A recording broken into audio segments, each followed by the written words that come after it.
Dave, yeah. Oh, Dave.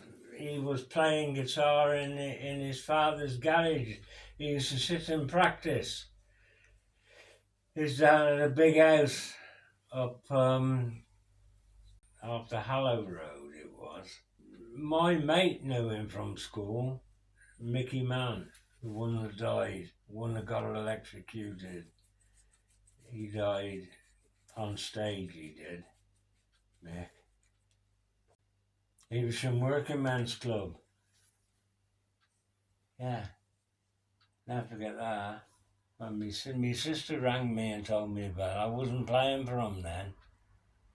I just finished playing for him. Somebody else was playing for him. Yeah, he got electrocuted. He leant forward and got hold of the mic stand and got electrocuted. It was before all these circuit breakers they got now and everything else that was safety. He'd already had a shock. It had already poleaxed him once, and he would insist on going back and doing it again. And he went forward. He tried everything. Everything was fine. The fuzz box, everything. His guitar was fine. He went forward or something. He got hold of the bloody mic stand and wallop. He died in the ambulance going to hospital. He used to sit and they used to hear him play and they used to go by. When they used to walk by, he used to be sat in his dad's garage practicing. Dave did. And they thought, wow, we could do a lead guitarist, and that's how we got to know him. Chocolate Mason, his dad was. Chocolate Mason, he had loads of money. Loads and loads of money. Somebody stepped on his guitar, he left it lying on the stage. Somebody stepped on it and broke the neck. And his father went straight out and bought him another one. That's how rich his dad was. No, I can't remember the first gig. It was probably at the YWCA in Sansom Street. Not the YMCA, the YWCA. Because we was all for women in them days.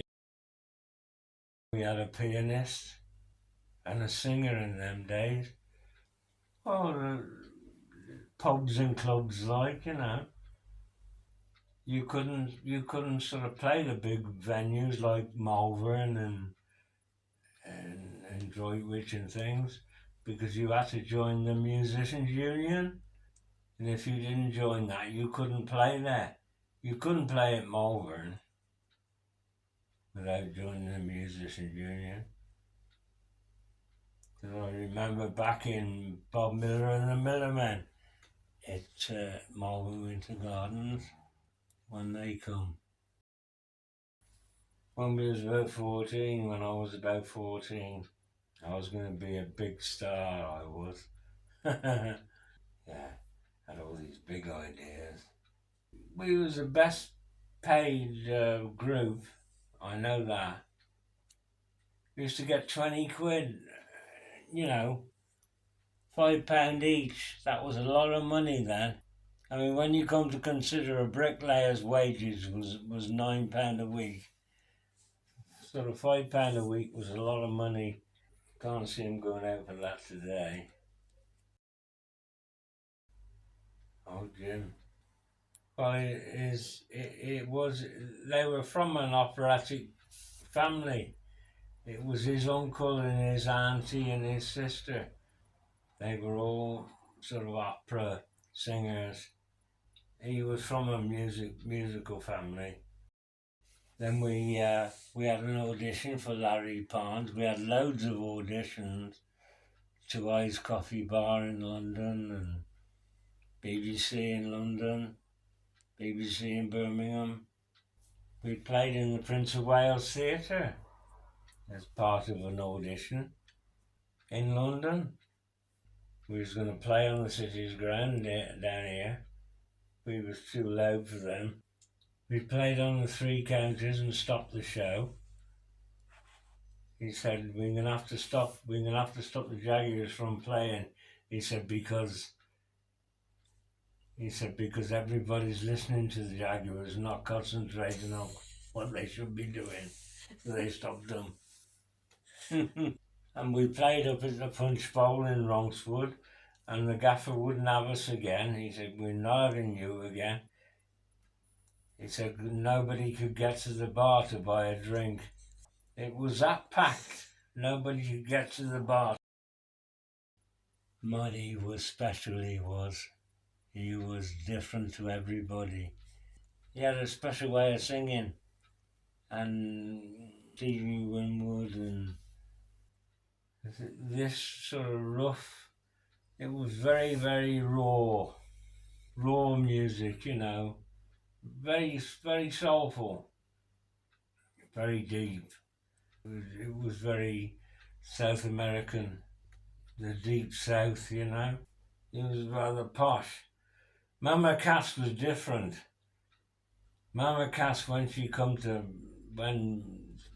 Dave had left all of us, he'd left traffic and he'd gone to live in America with this millionairess, and she messed him about. He spent all his money chasing her, and she messed him about.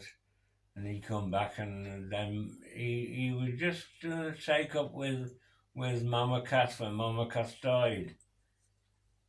Mamas and Papas, that was it. She had a beautiful voice. I can see her now sat on his dad's settee up Allow Road. His dad had a big house up Allow Road, and he had that much garden. He had a bungalow built in the garden for him to live in. That's how much land he had. Well, he was just gonna take up musically with her, I think. Oh, Billy Fury, yeah. Anybody that come to the play at the Gaumont, we knew because we were introduced to them. Beatles, Rolling Stones, anybody, because the Gaumont was on the circuit then. It was one of the top venues. 1,600 people, look, you could seat. When the Beatles come, oh dear, they come twice. You couldn't hear them play. From the moment the curtain went like that, the moment the curtains closed, all you heard was screaming. And it was unbelievable. John Lennon was shouting at them. He was shouting, shut up, listen to us, listen, we want to play to you. And they wouldn't, they kept on screaming and screaming. We was regular group there. Victor Sylvester's was part of the Gaumont. It was like Victor Sylvester had like a dance studio, like round the corner in Silver Street. They had another dance studio around there, but that was privately owned. But we were a resident group at the Victoria Vicks.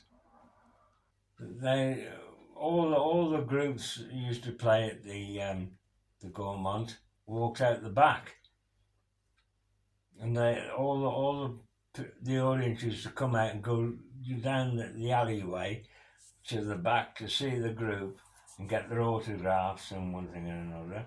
Yet the Beatles, when they played there, they come off stage and they just walk straight out the front.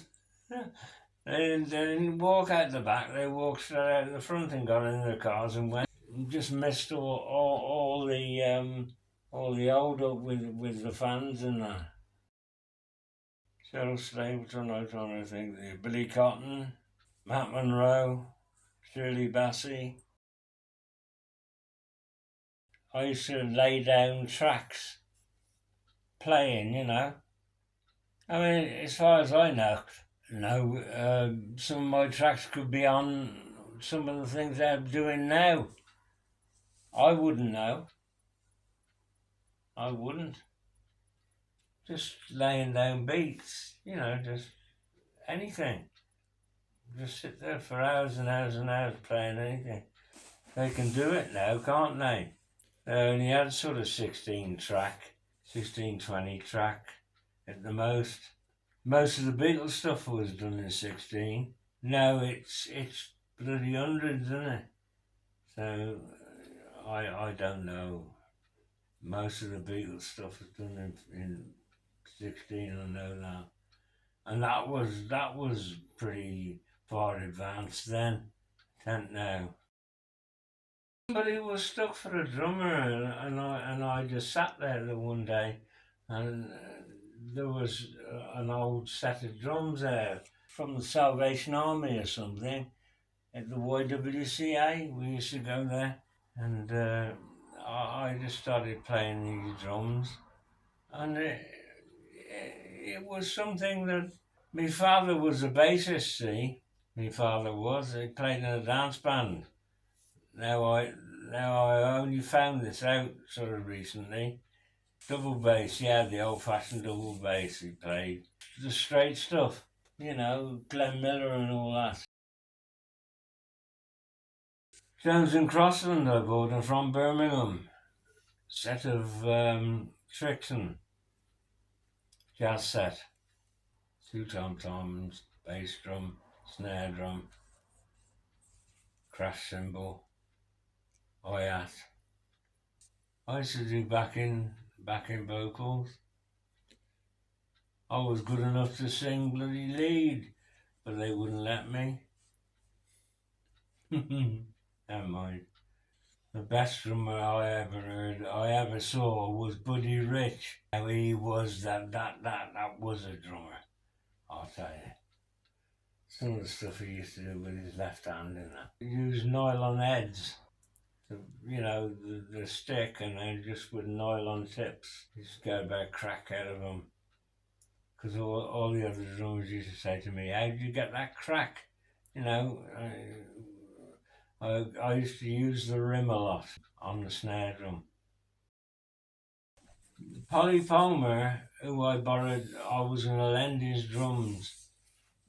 He had a set of double bass drums. Polly Palmer used to teach drumming. He wasn't a very good drummer, but he used to teach drumming. He had a set of double pedal bass drums. I remember I was going to borrow his set the one day. Something happened that I didn't do it in the end. Now I used to make the snare wider at the bottom to make it more. And I used to drill me cymbals out, rivets in them, drill them out. When I was at Victor Sylvester's, when I told Mick Jagger he couldn't sing, he didn't like it. He just carried on, but he didn't like it very much. Billy Fury was a nice fella. He was from Liverpool. I asked for his autograph. I said, "Yeah, put your autograph on there." I said, "Please excuse who's on the photograph." It was a photograph of me. He said, "Who is it?" And he turned and looked around. I said, "It's me." He said, "Oh, all right." And he signed it. Billy Fury. Nice fella. Tommy Steele. Matt Monroe. Cyril Stapleton's drummer used to work for J.C. Baker, in the Forgate Street, the old J.C. Baker shop. He used to work there. He got me a stool. He Premier drum stool it was. But so I never forget he brought it in for me, so yeah. Because he couldn't afford a lot in them days. My drums I bought from Jones and Crossland, I was paying for every month on the monthly. That was my first set. Olympic I bought. Olympic set. I went with Dave. That was at Jones and Crossland and all. He bought his first guitar from Jones and Crossland. They're not there anymore. All the other drummers were using Ludwig. They were all German. Well, and Trixon was. Trixon was German. Well, he just went. He left us. He wanted to get on. He just said, I want to be with Jim. Because he knew Jim was going to get on, look. Jim Capaldi and Jackson. He wrote "Hole in My Shoe," and that was it. His career took off, and that was it, the last we saw of him. That went to number one. It was at number one for ages. "Hole in My Shoe." Because it was second nature, like, I didn't think about it. It was normal for me to get up in the morning and just go and play or go and sing, and that was the end of that. I was sick of people taking photographs of us. Sick of that. I know that's all we wanted was a Jaguar car each. That's all we were going to get, was a Jaguar car each, and I think that's where the name must have come from. When we became famous, which was on the cards, like, we was all going to have a Jaguar. So I think that's where it come from. Had loads and loads of auditions, loads and loads of them. Never forget Larry Parnes when he came. He was a big promoter. He had Billy Fury, Tornadoes, he had Tommy Steele, he had lots of Adam Faith. Oh, he had loads of them. He had a gold cigarette lighter. I can see him now. He said when we was at the Gaumont, he come and he lit his fag, and he said, because everybody smoked in them days, we all smoked. Even Dave smoked, Dave Mason. We all smoked in them days. He said, you're opening, he said, I can't, he said, I ain't got time to audition you now.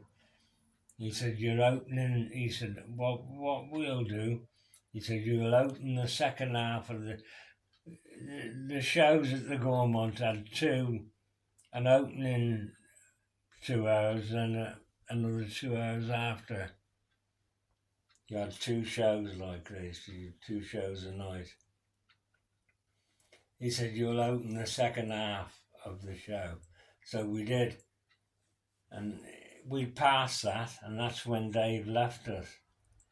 He wanted to get on. He said, I want to be with Jim. And that was it. And I thought, well, I ain't going to get on now, so that was the end of that. So that was me.